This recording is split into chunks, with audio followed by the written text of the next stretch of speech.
at Devoxx Belgium, and I'm talking to Bert and Tim, who've been working on a self-driving car project.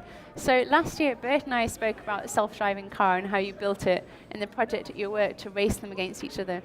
So this year, we thought it would be interesting to talk about how your self-driving car project differs with what's already out there. So I know that as this is a project that you start in your spare time, it's perhaps a little bit unfair to ask how it compares with Tesla, but let's ask anyway.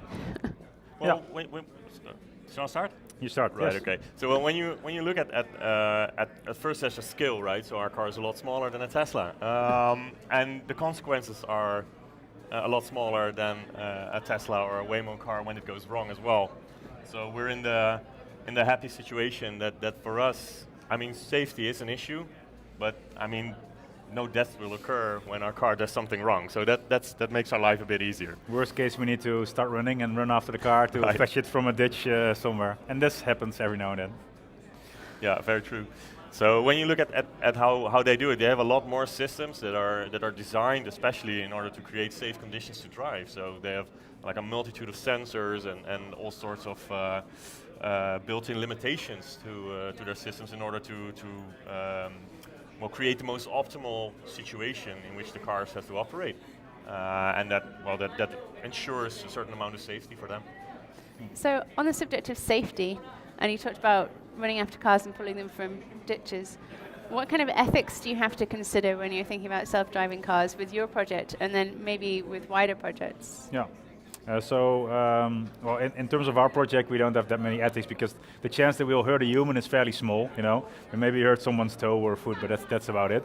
When you compare to bigger cars, they have to make choices. When, for example, when you're driving somewhere and you can't avoid an accident, you can only drive maybe left or right and make choices in where you run into. Tim shared a couple of examples that are kind of like moral dilemmas. So you're driving on the road, you can't stop. Left of the road there's a couple of dogs, the right side of the road there's a couple of cats. You can only steer but you can't brake, so are you going to hit the dogs or the cats? So Tim is more of a cat person, I was more of a dog person. I would say the audience had a slight preference of running over the cats, but so that's still a choice that you can, you know, maybe give some thought. But then Tim shared another example which is a bit more. When you take it one step further, I mean this is laughable, right? I mean, cats versus dogs, it's a classic problem. But when you look at the situation in which there are people inside a car, and the whole choice you have to make is to either drive the car through a group of pedestrians, right, which are killed, or you have to swerve and kill the people inside the car. Because you run into a wall, for example. If that is the choice you have to make, I mean, which one do you make?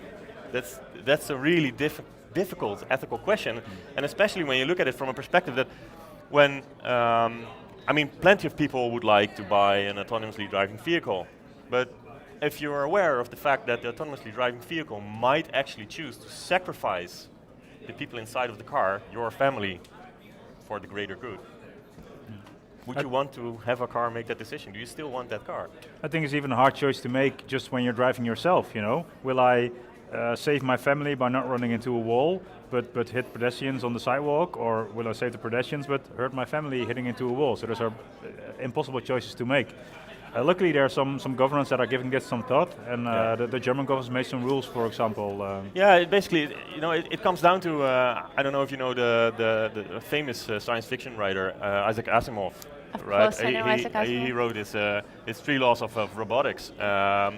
And his whole ecosystem, and that's that every robot has to follow a certain set of rules in order to prevent them from harming human beings. And those type of rules are actually very applicable nowadays when you come to these self-driving cars, because when every self-driving car is programmed to always save its the driver, right, and always sacrifices the people around you, then it might actually be a lot more unsafe for everyone else that's walking around with all these self-driving cars around. So that wouldn't be for the whole of society, that would be a bad thing. And of course you saw the Devoxx cartoon by the commit strip guys? Yeah, right, yeah, that was very applicable. At the moment the car's more valuable because there are so few self-driving cars, you choose to save the car. Yeah, so. yeah. Exactly. I wouldn't really be comfortable stepping into a car that does that. Yeah. Thank you both very much. Thank you. Thank you.